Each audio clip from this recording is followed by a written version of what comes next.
Hey everybody, welcome back to this week's edition of This Woman Can. I am your host, Janice Sutherland, career strategist for the Black woman over 40 who wants to realign their career with their values and their priorities. Let me share you a story. After 25 years of being in my corporate career, over 25 years, I was unhappy. I was the definition of stuck. At the age of 50, I had spent years working on reasonable hours and climbing the ladder and finally landing a senior role, C-suite role that I thought I would love and feel great at. Working with people I respected, I was engaging in tasks I enjoyed, and I did all that. I did enjoy that. But after 25 years of working, it just wasn't enough, and it showed. I was burnt out, exhausted, and uninspired by my work. The challenge was that at this stage of my life, I didn't have a clue, didn't have the foggiest as to what else I could do for a living that would earn what I needed and not feel like I was completely starting over.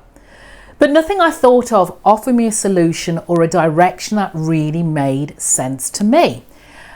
I'd already worked so hard that I just didn't want to make a mistake, didn't want to make that mistake. I didn't want to fail. I didn't want to lose everything that I'd earned so far. And I really felt like I was out of options. So I did one of the worst things you can do if you want to change careers or you want to pivot to a new direction. Nothing. I did nothing. I stayed stuck. I stayed miserable. I didn't network, I didn't explore my options, I did nothing to change my situation. I didn't talk to those who could help. I didn't share my concerns with my loved ones, those who would listen to me. But the worst thing I did was thinking that I had to have it all figured out, everything, all my ducks in a row before I made any moves. Let me give you a news flash here. It just doesn't work that way. Nothing will change if you think you have to wait until you know exactly what you want to do before you take action. Success won't come if you're petrified of failing, that if you're so petrified of failing that you won't even consider exploring a new direction. Now, I'll let you into a secret. You probably all know there is no magic wand that will solve all of your problems. It is all down to you. Yes, you, I'm looking at you. You have to step up and take action. You have to start taking the steps needed to move yourself forward. And once you do that, you'll see that there are more options open to you than you realise. Let's face it, we all have times where we wonder, am I at the right company? Am I in the right job? And is this all there is? Is this going to be life? These questions are especially agonising for mid-career black women who may be searching for fulfilment while juggling demands, at home and intense financial pressures. You've got to bring the money in, you've got to earn, you're the main breadwinner. How should you address a mid-career? I don't want to say crisis, but it is. What is it? What can you do? What actions can you take to improve your professional satisfaction? How can you combat the dullness and the tedium of your workaday life? And how can you tell if it's time to make a drastic change, make that change? If you're unhappy in your career, but you have absolutely zilch, no idea what else you could do that would put you in your career happy place, let me share with you a couple of empowering steps that you can take right now. First, you can reflect and reframe for starters. Identify what's the cause of your career discontentment. When you have a sense of malaise and you just feel a bit about everything, you begin to question everything. But what you need to do is break down the problem and start with the place where it really hurts. Is it the actual job you're doing? Is it the company you're working for? And depending on the answer or your answer, the prescription is different. Come on, of course it's not easy to rethink your professional path mid-career when you've probably got a number of non-negotiable commitments to consider because, we're big people here. We have responsibilities. Maybe we have a mortgage, we have a partner who has their own career, maybe you are the main breadwinner, maybe you've got children in school you're paying for. And if you find yourself dwelling on what holds you back, You need to reframe those constraints, because if you keep thinking that way, it's never going to change. Make small changes. It's not uncommon to be generally happy in your organisation, but miserable in your job. In this situation, this scenario, consider what small changes you can make to bring yourself more fully to your work.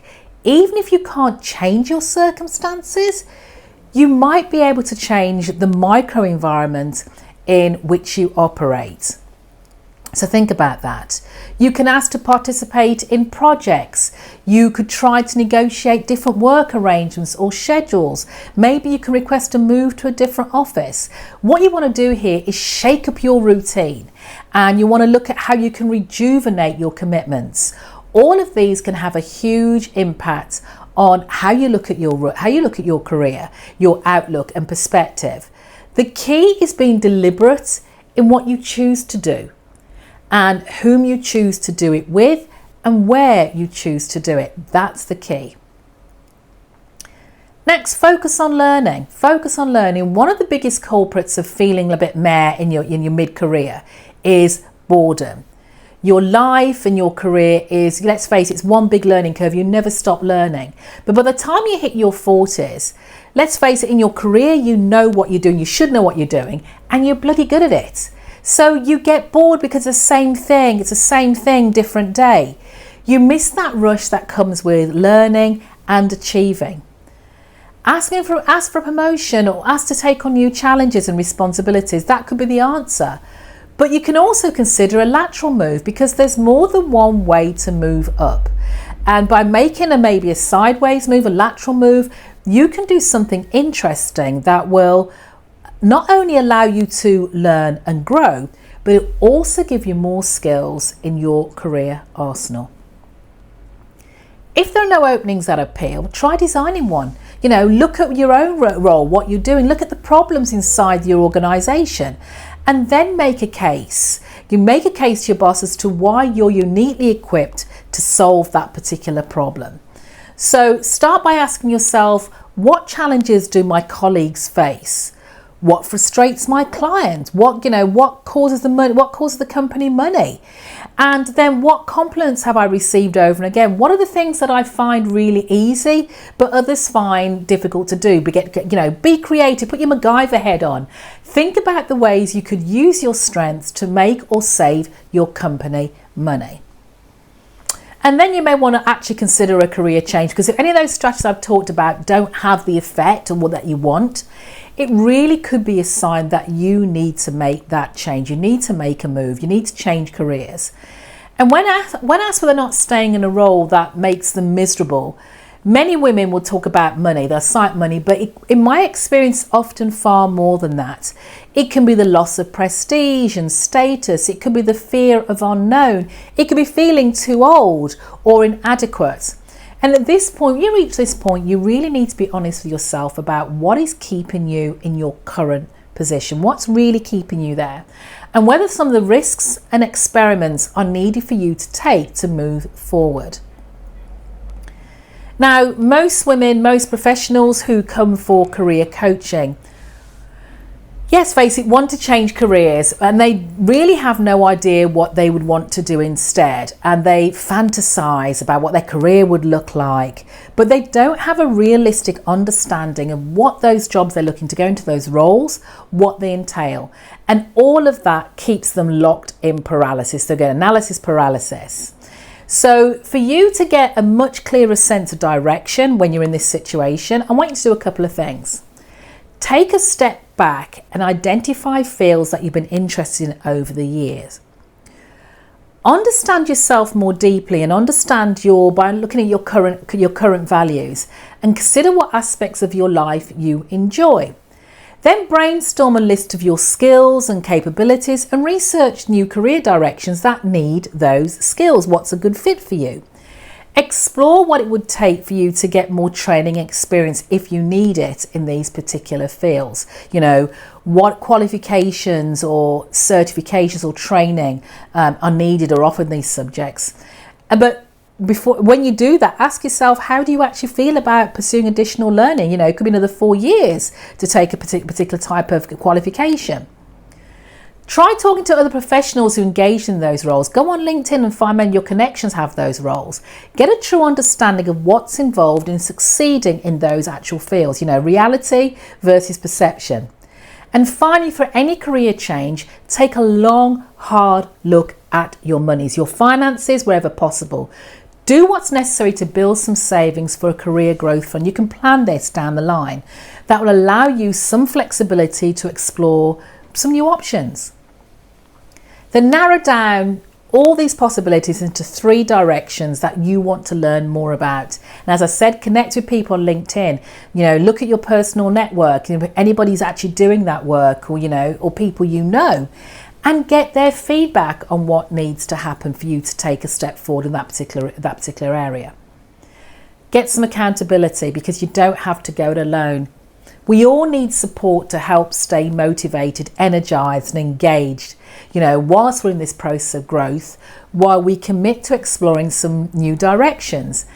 And you need not just mentors, you don't just need mentors, but you also want to seek for sponsors, someone who can talk about you when you're not in the room, someone who can open doors for you that you can't on your own. So where you can, find an accountability buddy who can act as your sounding board, who can help you develop and stick to your plan for exploring new career options that will make you far happy, or happier, should I say. It takes time and commitment, but let's face it, if you don't take action, nothing's going to ever change unless you do. So you really need to take some action there. You want to challenge your assumptions, look at your feelings. Why are you feeling that you're this way in your particular role? Because that could be a sign that your job is also no longer a good fit. Perhaps the culture keeps you, obsessed about your career. Maybe how you're feeling is due to the fact that you're all you have in life is work. Your whole life revolves around work. Could it be that you need to seek self-worth and something like satisfaction outside of work? Maybe you have to visit more family, go through friends, do some charity work, find a hobby, a project, something that will take you outside of that work environment to give you another perspective. Yes, mid-career change can be daunting, but remember the positives of your situation. I'm going to say this to you again, because you're not starting over, you're coming from a position of experience, and you, more than anybody else, know yourself better. You don't need approval from others, maybe as you felt you did in your 20s. Use that knowledge you have to think deeply and carefully about what you want to pursue, if it's not your current career. And also consider sometimes working with a career coach. Someone like me can be a helpful outlet for you to start that process. And as always, I'm always here, so you can connect with me by visiting my website at janicesutherland.com, or you can email me info@janicesutherland.com to talk more about where you are with your career and maybe how I can support you in the challenge. But even so, make sure you subscribe to my newsletter when you're there, because I will send out lots more hints and tips to help you with your mid-career change. And as always, as I always say, don't forget, if I can, you can, this woman can. Take care until next time.